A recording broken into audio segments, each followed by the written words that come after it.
10절에서 14절 말씀 보겠습니다. 이사야 7장 10절에서 14절입니다. 우리 다 같이 자리에서 일어나셔서 하나님의 계시의 말씀을 읽을 때 주의 음성 듣는 은혜가 있기 원합니다. 시작. 여호와께서 또 아하스에게 말씀하여 이르시되 너는 내 하나님 여호와께 한 징조를 구하되 깊은 데서든지 높은 데서든지 구하라 하시니 아하스가 이르되 나는 구하지 아니하겠나이다. 나는 여호와를 시험하지 아니하겠나이다 한지라. 이사야가 이르되 다윗의 집이여 원하건대 들을지어다. 너희가 사람을 괴롭히고서 그것을 작은 일로 여겨 또 나의 하나님을 괴롭히려 하느냐. 그러므로 주께서 친히 징조를 너희에게 주실 것이라. 보라, 처녀가 잉태하여 아들을 낳을 것이요 그의 이름을 임마누엘이라 하리라. 아멘. 부모의 질문력이라는 김종원 씨가 지은 책이 있습니다. 이 책을 읽어보니까 부모인 저 자신에 대해서 질문하는 저 자신에 대해서 몇 가지 생각을 하는 기회가 되었습니다. 이 책은 이런 서두로 강조를 하고 있습니다. 묻지 않았는데 먼저 답하는 아이는 없습니다. 묻지 않았는데 먼저 답하는 아이는 없습니다.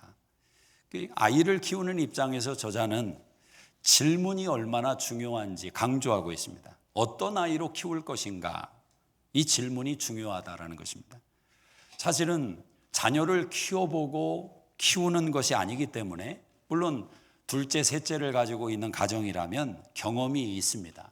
그러나 자식이 처음 큰 자식을 낳았을 때 우리 모두는 초보자이고 서투른 엄마 아빠였습니다. 그러다 보니까 어떤 자녀로 키울 것인지에 대해서 질문 없이 그냥 주어진 상황 속에서 자녀를 키운 경우가 많다라는 것입니다. 그래서인지 우리의 잘못된 경험과 욕망이 큰 자녀에게 그대로 투영돼서 많은 경우 통계가 그렇습니다.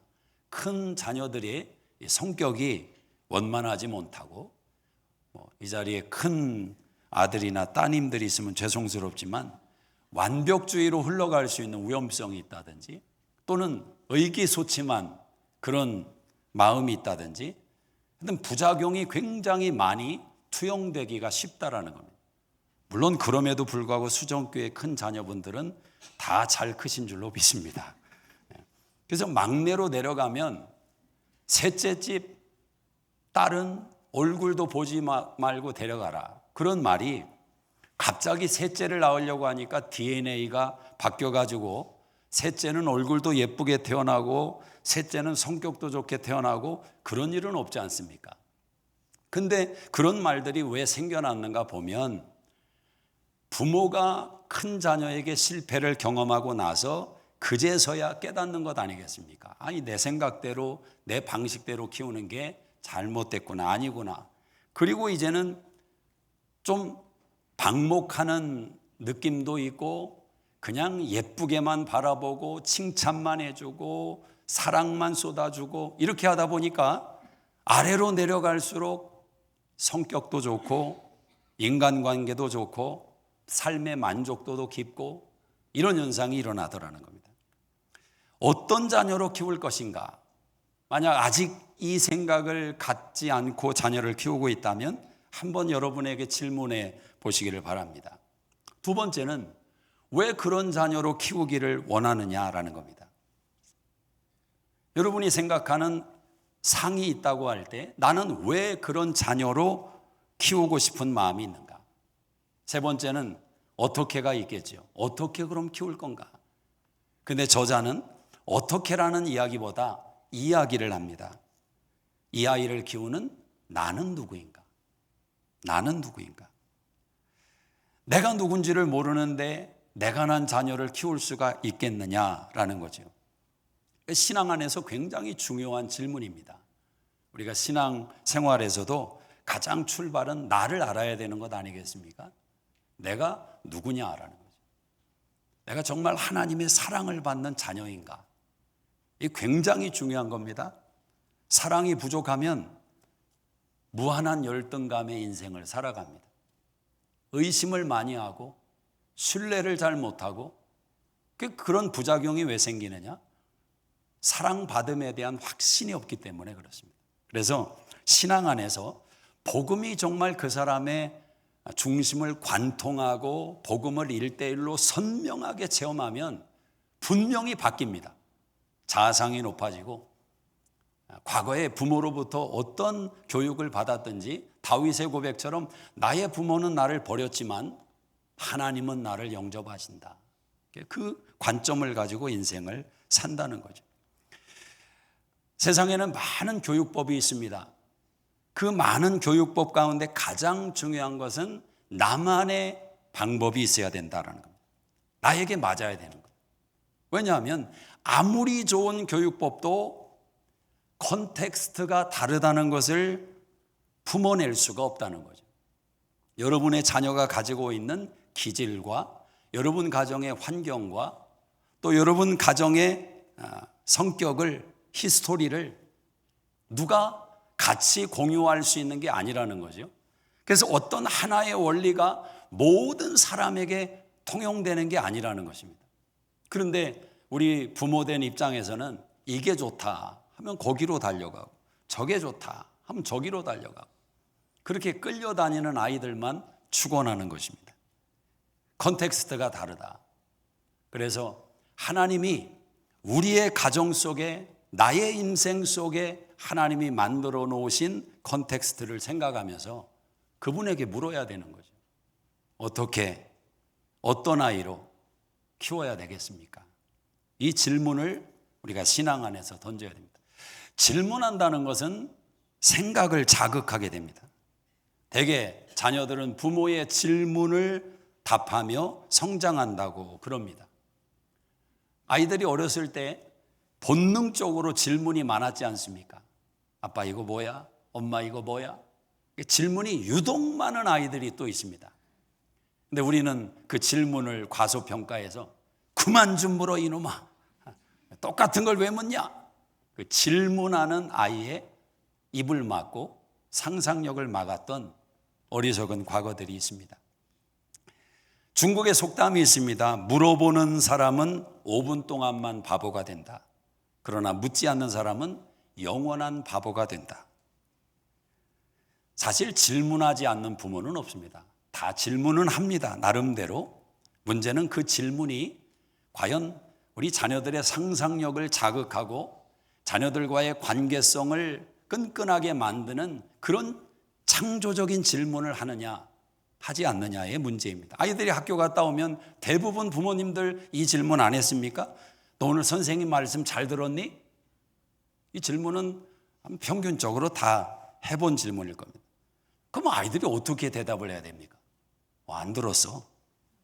아주 안 들었어. 나 귀 막고 있었어. 이렇게 말할 수는 없지 않습니까? 그럼 아무 의미 없이 잘 들었어. 이 답 외에는 다른 말이 나올 수가 없는 거예요. 그런데 만약 이 질문을 이렇게 바꾸면 다르다는 겁니다. 너 선생님께 무슨 질문했냐? 오늘 선생님께 어떤 질문했냐? 이것은 부모가 원하는 정답이 아니라 아이의 입장에서 생각하고 아이의 입장에서 주도적으로 말하는 질문이 된다는 겁니다. 비슷해 보이지만 굉장히 다른 결과를 만들어낸다는 거예요. 그래서 질문에 대한 연구를 해야 되는 겁니다. 저도 이 책을 읽으면서 저 자신을 돌아봐서 제가 제 딸에게 할 말이 있으면 형가야 뭐 하나 마시러 가자 그 이야기를 합니다. 그럼 그 마시러 가는 시간이 무슨 이야기를 하는지를 알아버렸습니다. 그래서 제가 이 책을 읽고 어떻게 했냐면 뭐 마시러 가자 갔습니다. 거기서 이제 주문을 해가지고 차에 또 탔습니다. 앉아있지도 않고. 그리고 집으로 돌아옵니다. 얘가 좀 이상하게 느끼는 거예요. 아빠 뭐 할 얘기 없어? 여기 왜 온 거야? 이거 마시러 왔지. 그날은 아무 질문도 안 했습니다. 근데 사실 그게 질문이었습니다. 왜냐하면 규정되어 있는 생각은 더 이상 상상력을 불러오지 않기 때문에 그렇습니다. 질문하는 사람이 배우게 된다라는 것. 질문은 자연스럽게 우리를 배움의 자리로 이끄는 것입니다. 사실 질문하면서 우리는 배움의 걸음마를 뗀 겁니다. 질문하고 그 질문의 답을 찾아가는 것입니다. 사실 이게 인생 아닙니까? 질문하고 질문의 답을 찾아갑니다. 오늘 본문의 이야기는 배경을 여러분이 좀 이해하신다면 아하스라고 하는 남유다의 왕의 이야기입니다. 이스라엘이 두 동강이 나서 위쪽에는 북이스라엘과 아래는 남유다가 통치를 합니다. 그런데 북이스라엘이 형제 나라인 남유다를 마음 편하게 생각하지를 않습니다. 기회가 되면 점령하려고 하는 것입니다. 자기들 힘으로 안 되니까 당대 강력한 아람이라는 나라를 동원해서 연합작전을 펴는 겁니다. 그리고 이 이야기가 이 남유다의 왕의 귀에 들려왔습니다. 그때 성경은 이 남유다 아하스 왕의 심정을 이렇게 묘사를 합니다. 2절을 한번 읽어보십니다. 7장 2절 시작. 어떤 사람이 다윗의 집에 일러 이르되 아람이 에브라임과 동맹하였다 하였으므로 왕의 마음과 그의 백성의 마음이 숲이 바람에 흔들림같이 흔들렸더라. 그 말을 듣고 마음이 흔들렸다라는 두려움에 마음이 흔들렸습니다. 여러분 항상 기억해야 됩니다. 마음이 흔들리는 것이 무너짐의 시초입니다. 대개 두려움의 마음이 흔들리고 염려거리의 마음이 흔들리고 유혹과 시험이 올 때 마음이 흔들립니다. 살랑살랑 이렇게 마음이 흔들리는 겁니다. 그래서 사람이 엉뚱한 짓을 하면 어떻게 묘사를 합니까? 바람났어. 엉뚱한 곳에 가서 밤을 새우고 노름을 하고 그 지금 제정신이 팔려 있는 겁니다. 사랑하지 말아야 될 것을 사랑하고 가지 말아야 될 것을 가고 이 바람의 중심을 잃어버린단 말이에요. 지금 아하스 왕이 그런 상황입니다. 흔들리고 있습니다.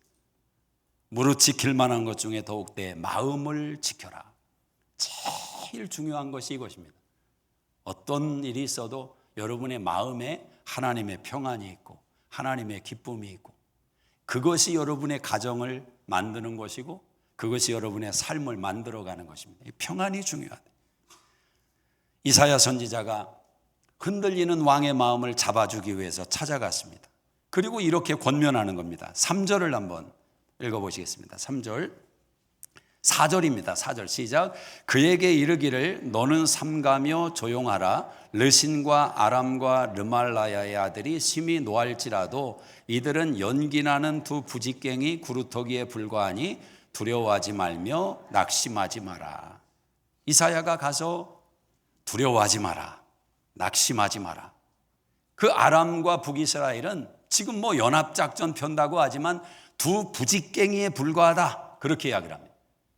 시골에서 살았어야 부직갱이를 압니다. 이 부직갱이가 뭐냐면 아궁이에 이렇게 나무를 집어넣고 솥에다가 불을 지펴서 밥을 하고 국을 끓이던 옛날 우리 시대가 있습니다. 그럼 이제 아궁이에 나무를 집어넣고 그 나무가 불길이 잘 일어나도록 만들기 위해서 부직갱이 나무 막대기를 하나 사용해서 이렇게 저어주는 겁니다. 그럼 막 불이 이제 죽으려다가 살아나고 그러죠. 근데 부직갱이가 계속 그 속에 들어갔다 나왔다 이걸 반복하다 보면 부직갱이가 점점 짧아집니다. 나중에는 쓸모 없어지면 그냥 불 속에 툭 던져버립니다. 바로 그런 거와 같다는 거예요. 지금 뭐 요란법석을 떨고 있지만 얼마 가지 않아서 줄어든다. 얼마 가지 않아서 힘이 약해질 것이다. 두려워하지 마라. 그러면서 하는 말이 너는 한 징조를 구해라. 그렇게 요구를 했습니다. 그 징조가 뭔지는 모릅니다. 근데 징조를 구하라고 그랬습니다. 근데 이 아하스 왕이 하는 말이 12절을 한번 읽어보십니다. 시작. 아하스가 이르되 나는 구하지 아니하겠나이다. 나는 여호와를 시험하지 아니하겠나이다 한지라. 여러분 설교를 잘 따라오셔야 됩니다. 이게 여러분의 이야기가 될 수 있기 때문에 그렇습니다. 구하라고 했는데 한 징조를 구하라고 했는데 나는 구하지 않겠습니다. 그러면서 하는 말이 나는 여호와를 시험하지 않겠습니다. 언뜻 들으면 굉장히 믿음의 고백 같고, 하나님을 시험하지 않고 나는 믿습니다. 하나님이 지켜주실 것을 믿습니다. 뭐 이런 느낌이 묻어나는 고백 아닙니까? 그런데 이 고백을 듣자마자 이사야가 호통을 치면서 13절에 이렇게 말합니다. 이사야가 이르되 다윗의 집이여 원하건대 들을지어다.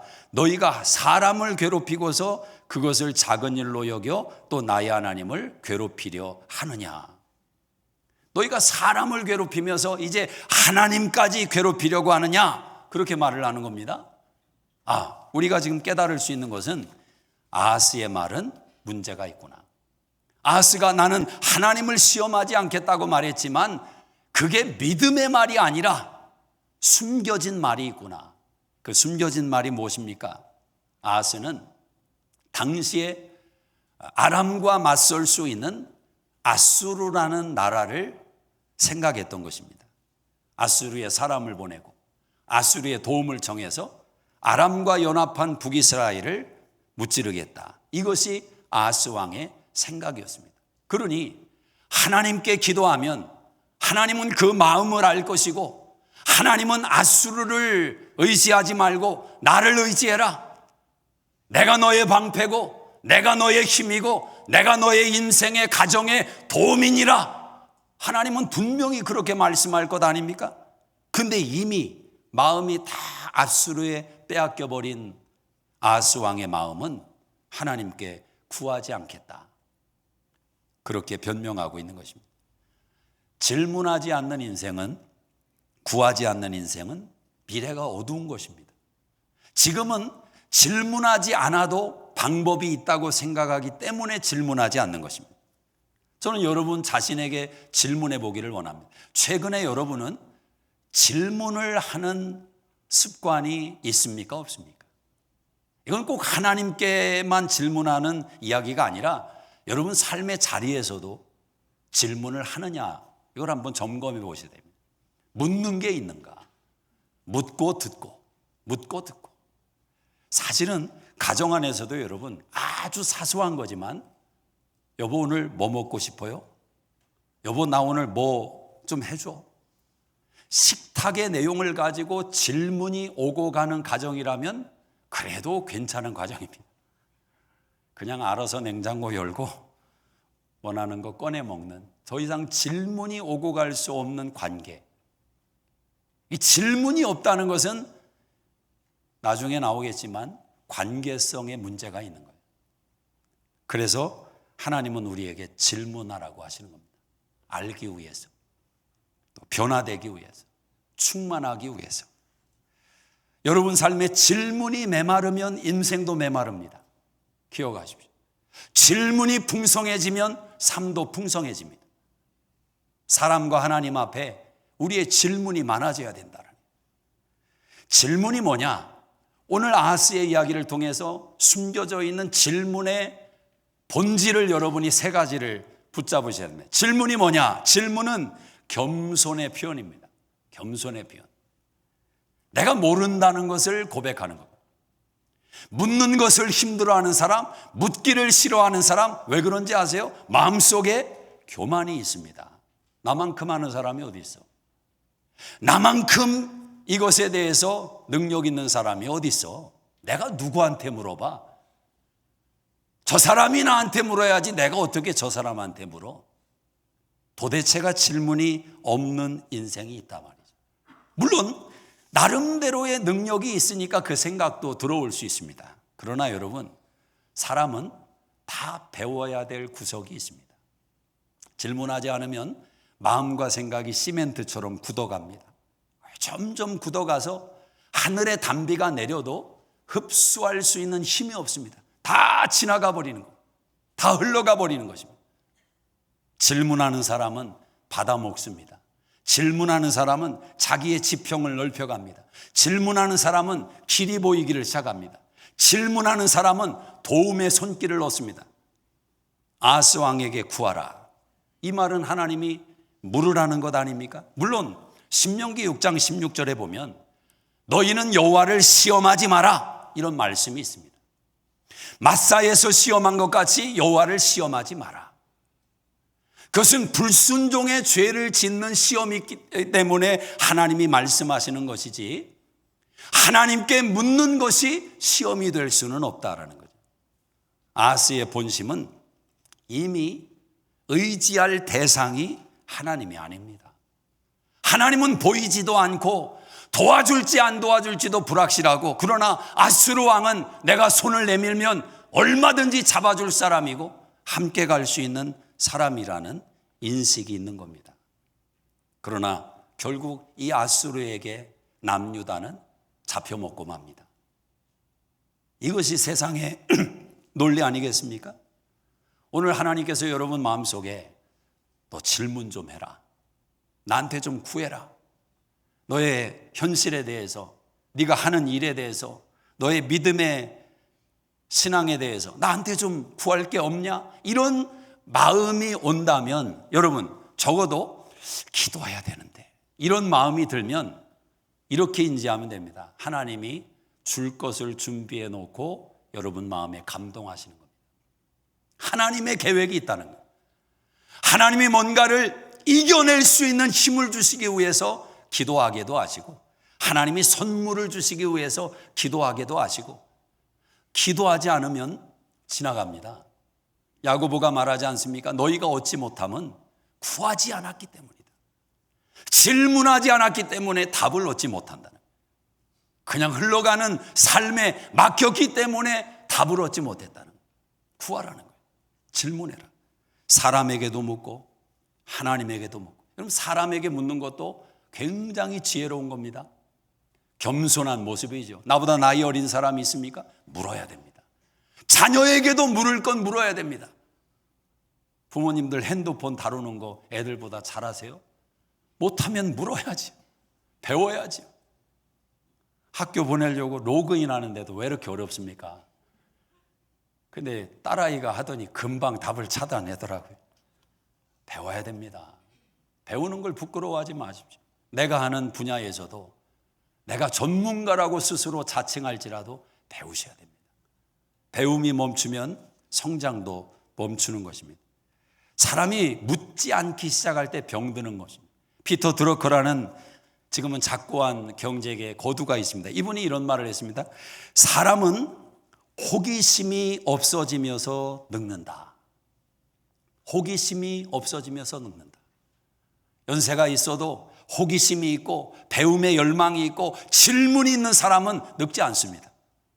그런 사람은 젊은 사람도 가까이 하려고 합니다. 왜? 배울 게 있으니까.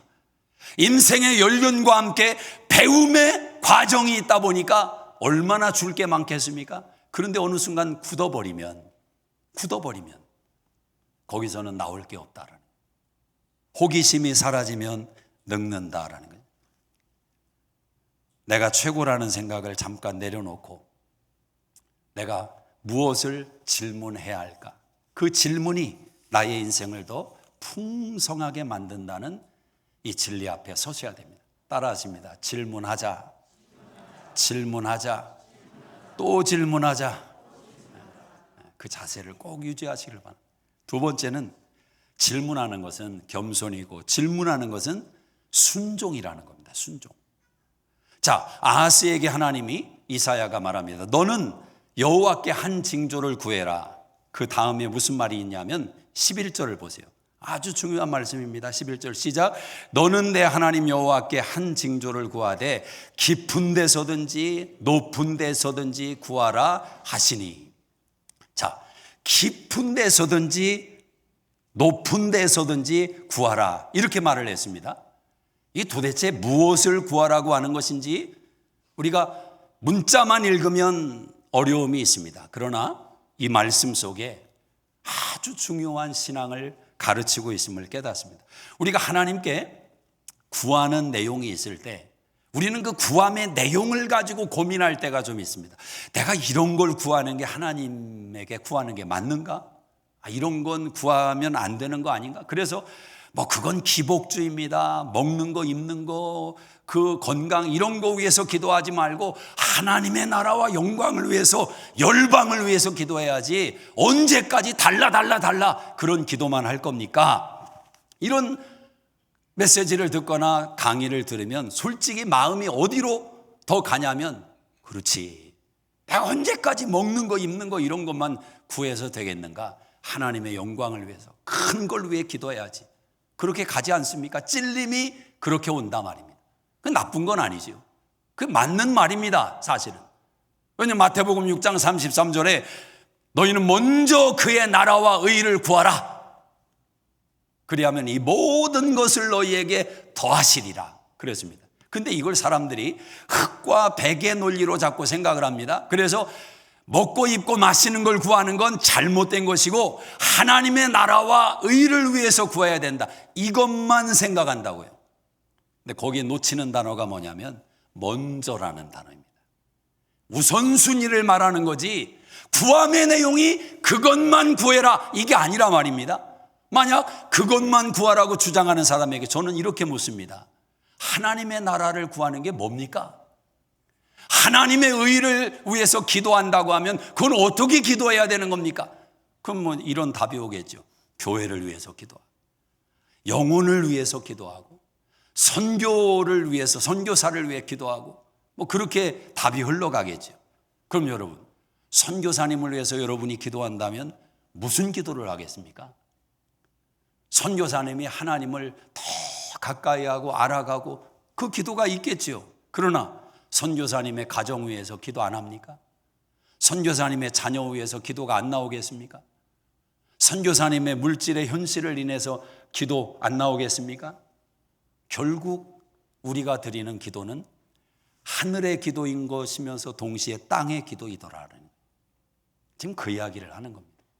한 징조를 구하는데 높은 데서든지 깊은 데서든지 구해라. 원어에 보면 이 깊다는 것은 스오를 말합니다. 죽음의 자리, 영원한 천국의 영생의 자리로부터 죽음의 자리에 이르기까지 모든 영역의 기도를 받으시는 분이 하나님이다, 그 이야기를 하는 겁니다. 하나님의 높이와 하나님의 크기와 하나님의 지혜와 하나님의 능력과 하나님의 위엄과 아멘 할 때까지 그냥 계속 하나님이 그만큼 크다는 거예요.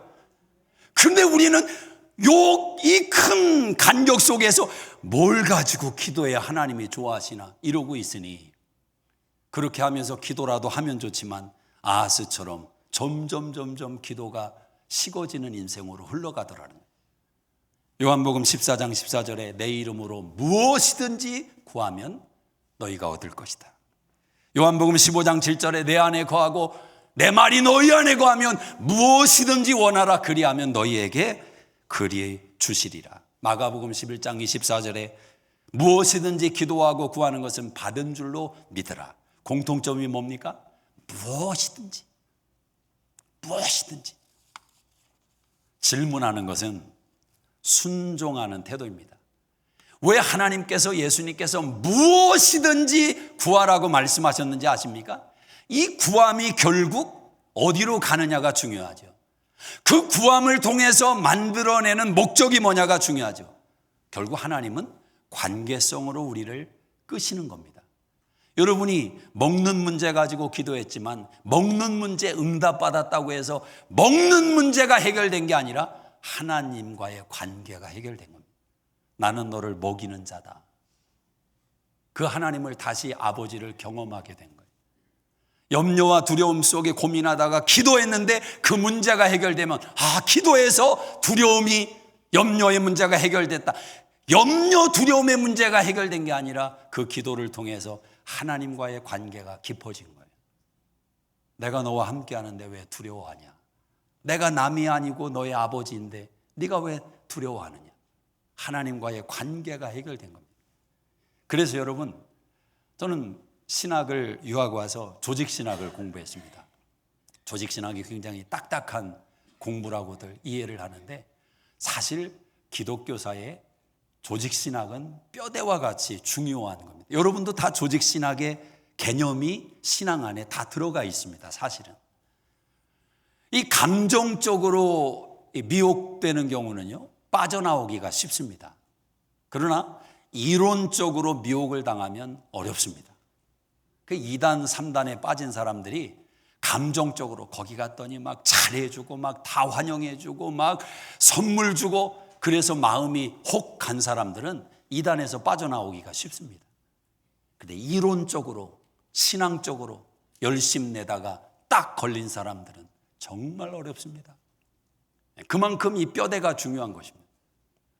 그러니까 하나님에 대해서도 여러분이 신앙적으로 뼈대를 잘 세우는 게 중요합니다. 왜냐하면 그게 여러분의 신앙과 인생을 만들어가기 때문에 그렇습니다. 홍 목사가 가지고 있는 그런 신학에 대한 내용이 여러분과 함께 공유되는 것을 여러분이 부정할 수는 없는 거죠. 왜냐하면 먹고 마시고 먹고 반응하는 관계이기 때문에 그렇습니다. 저는 하나님의 초월성을 믿습니다.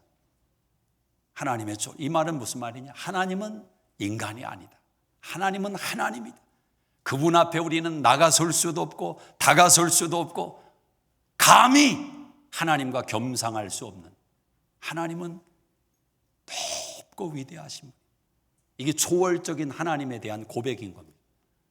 동시에 그 하나님이 내재적인 하나님입니다. 좀 딱딱한 표현이지만 내재, 우리 안에 임하셨다를, 우리와 함께 하신다.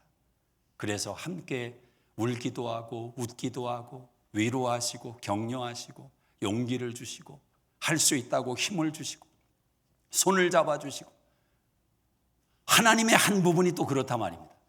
왜냐하면 사랑의 하나님, 공의의 하나님, 이런 양면되는 대립되는 가치가 여러분이 믿고 있는 신앙 안에 하나님이십니다.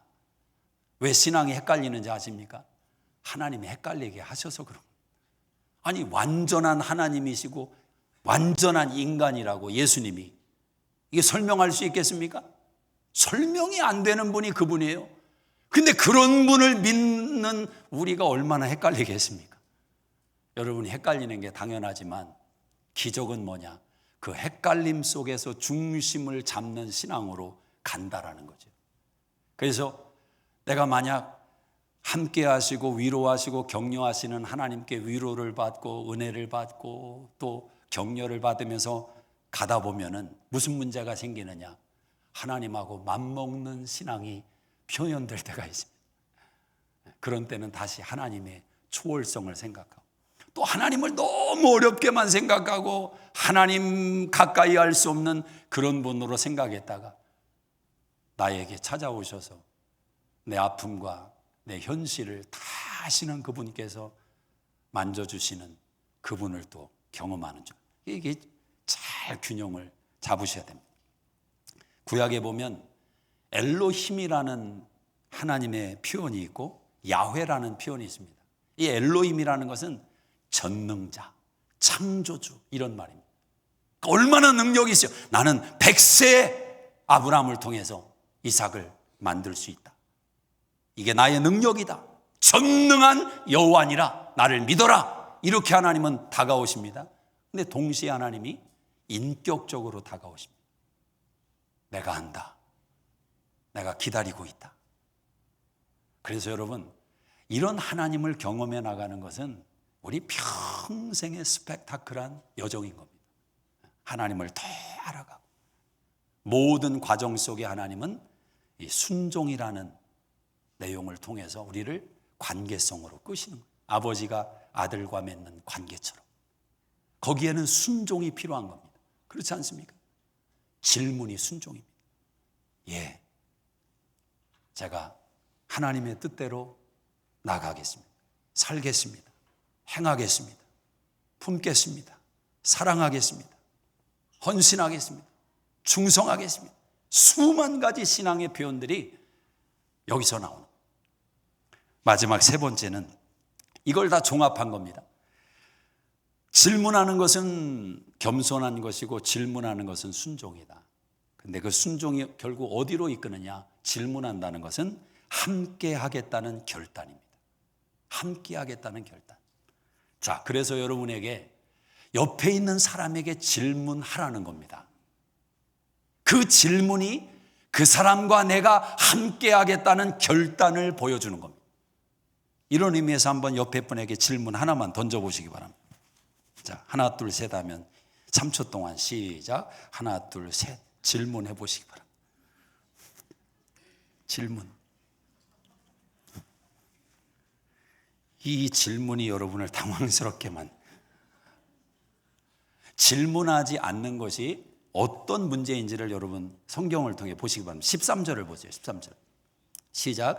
이사야가 이르되 다윗의 집이여 원하건대 들을지어다. 너희가 사람을 괴롭히고서 그것을 작은 일로 여겨 또 나의 하나님을 괴롭히려 하느냐. 자, 보십시오. 제 얘기가 아닙니다. 성경으로 여러분에게 가르쳐 드리는 거예요. 질문하지 않는 것은 옆에 있는 사람을 괴롭히는 겁니다. 질문하지 않고 살아가는 것은 옆에 있는 사람을 괴롭히는 거라니까요. 아까 말씀드렸잖아요. 질문이 있는 가정은 그래도 관계성이 있다고. 여보 오늘 뭐 먹으러 갈까? 아 그거 어디 갔더니 여보 맛있더라. 당신도 한번 가봐. 질문이 살아있는 건 관계성이 있는 거예요. 그런데 질문이, 관계성이 힘들어지면 질문이 사라진다니까요. 질문 안 하는 그 자체가 옆에 있는 사람들을 괴롭히고 있는 거예요. 아무 말도 안 하고 그냥 한 집에서 살아간다고 생각해 보세요. 왔다 갔다 하는 게 가시방석이지. 그게 괴롭히는 거지. 그러니까 나중에는 어떻게 얘기해요? 내 눈앞에서 사라져. 왜? 괴로우니까. 안 보는 상황에는 그래도 괜찮고 싶다는 거예요. 그렇게 괴롭히고 있는 거예요. 질문하지 않는 게, 여러분, 하나님께 기도하지 않는 게 하나님을 괴롭히는 겁니다. 제가 젊은 날에 깨달았어요. 가장 교만한 사람이 누구인가? 그런 감동을 주더라고요. 아, 나 잘났어. 나 최고야. 이게 아니라 기도하지 않는 사람이 제일 교만하더라고요. 기도하지 않는 사람.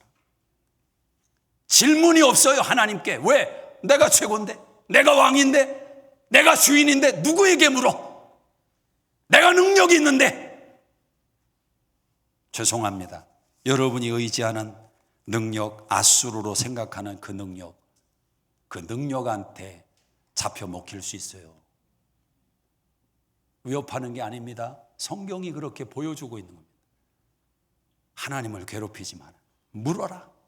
한 징조를 구해라. 이게 핵심이죠. 그러면서 14절에 이런 말씀을 합니다. 결론입니다. 14절 시작. 그러므로 주께서 징조를 너희에게 주실 것이라. 보라, 처녀가 잉태하여 아들을 낳을 것이요 그의 이름을 임마누엘이라 하리라. 여러분 아마 제가 설명 안 드리면 이 구절 읽으면서 전혀 와닿지 않아요.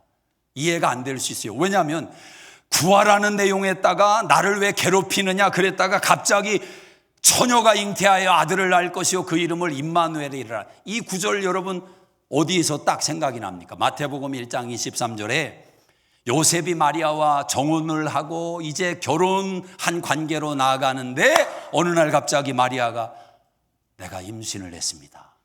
이렇게 나온 것 아닙니까? 아니 내가 사랑하지도 않았는데 내 사랑하는 여인이 임신했다고 합니다. 성령께서 임신을 시켰다고 얘기를 합니다. 이게 와닿습니까? 믿어집니까? 요셉이 괴로워서 고민을 하는데 잠을 뒤척이는데 천사가 나타나죠. 그러면서 이 말씀을 주는 겁니다. 처녀가 잉태하여 아들을 낳을 것이요 그 이름을 임마누엘이라 하리라. 요셉이 그 말을 듣고 자리에서 일어나지 않습니까? 그리고 다시 자기 계획을, 그 여인을 향한 마음을 바꾸고 그 여인과 함께하기로 결단을 합니다. 저는 아마 요셉이 이사야 말씀을 알았을 거라고 생각을 합니다. 그 하나님의 말씀이 이거였구나. 아스왕에게 구하라고 했던 그 구함의 내용이 하나님이 나와 함께 하신다는 바로 메시아 예수님을 주시겠다는 얘기였구나. 알아버린 거예요. 여러분, 오늘 아하스의 이야기는 여러분의 이야기입니다. 하나님이 여러분에게 기도 좀 해. 홍 집사, 너 기도해야지. 그러고 있으면 안 되잖아. 기도해야. 이런 마음, 감동, 적어도 그런 마음이 한 번이라도 주어진다면 지금 하나님께서 여러분에게 아하스에게 말하는 것처럼 이 말을 하는 거예요. 내 아들 예수를 구해야 되지 않느냐. 내 아들 예수를 구해야 되지 않느냐. 여러분, 하나님은 어떤 분인지 아십니까? 하나님은 저와 여러분을 사랑하지만 저와 여러분과 비교할 수 없는 사랑의 대상이 있어요. 그분이 바로 예수님입니다. 하나님은 예수님에게 꽂힌 분이에요. 그래서 이 하나님의 성품과 속성을 인간 안에 부여했기 때문에 모든 부모들의 특징이 뭐냐? 자기 아들이 딸이 눈이 코가 입이 어떻게 생겼는지 말든지 키가 크든 작든지 똑똑하든지 똑똑하지 않든지 상관없이 내 자녀를 향한 부모의 시선은 막을 수가 없어요. 최고의 사랑이 거기에 가 있으니까. 나와도 바꿀 수 있는 대상이니까. 하나님이 그렇다는 그 예수님을 하나님이 우리를 위해서 이 세상에 보내실 때 예수님이 교만했다면 못 옵니다. 성경은 말합니다. 자기의 마음을 비워 겸손한 모습으로 순종하는 어린 양처럼 하나님의 말씀을 그대로 받고 예수님이 이 땅에 와서 십자가를 지셨다는 거예요. 예수님은 알았습니다. 내가 십자가의 길을 걸어가지만 하나님은 나와 함께 하신다. 하나님은 나와 함께 하신다. 아버지여, 내 말에, 내 요구에 단 한 번도 응답하지 않은 적이 없으신 하나님, 당신이 나의 아버지입니다. 예수님은 그런 고백을 하며 살았습니다. 오늘 수종교회 성도님들이 기도하지 않고 내 경험과 실력과 모아놓은 재산과 지혜와 지식과 능력으로 남은 인생 살기로 결단하고 살아간다면 여러분은 걸음마다 하나님을 괴롭히는 인생으로 살아가는 겁니다. 아들 예수님을 구하지 않기 때문에. 우리가 기도하면 예수님의 이름이 높여집니다. 예수님의 이름이 존귀함을 얻습니다. 우리의 기도가 응답을 받으면 우리도 기쁘지만 그 이름의 능력이 우리의 삶을 통해, 인생을 통해 만방에 드러나는 것입니다. 하나님은 그걸 원하시는 겁니다. 내 아들의 이름이 높여진다. 내 아들의 이름의 능력이 나타났구나. 저 홍씨 집안에도, 김씨 집안에도, 임씨 집안에도 내 아들의 영광이, 수정교회에도 내 아들의 영광이 드러나고 있구나. 하나님은 그걸 원하십니다. 하나님이 나와 함께 하십니다. 이 고백을 붙들고 살아가시기를 주의 이름으로 축복합니다. 기도하겠습니다. 자리에서 다 일어나시겠습니다. 하나님 아버지, 우리의 입술이 질문하는, 묻는 태도에서 멀어져 있다면 다시 겸손의 마음으로 돌아서게 하셔서 나를 비우고 더 배우려고, 더 넓어지려고, 더 깨달으려고 묻는 태도를 갖게 하여 주시옵소서. 하나님, 사랑하는 가정 안에서도 질문이 살아나게 하시고 창조적인 온전한 질문들이 생각나게 하셔서 관계성이 깊어지는 은혜를 베풀어 주시옵소서. 하나님이 함께 하심을 믿습니다. 그 믿음 붙들고 승리케 하여 주시옵소서. 이제는 우리 주 예수 그리스도의 은혜와 하나님 아버지의 놀라우신 사랑하심과 성령님의 감화감동 역사 충만케 하심이 이 한 주도 함께 하시기를 간절히 축원하옵나이다. 아멘.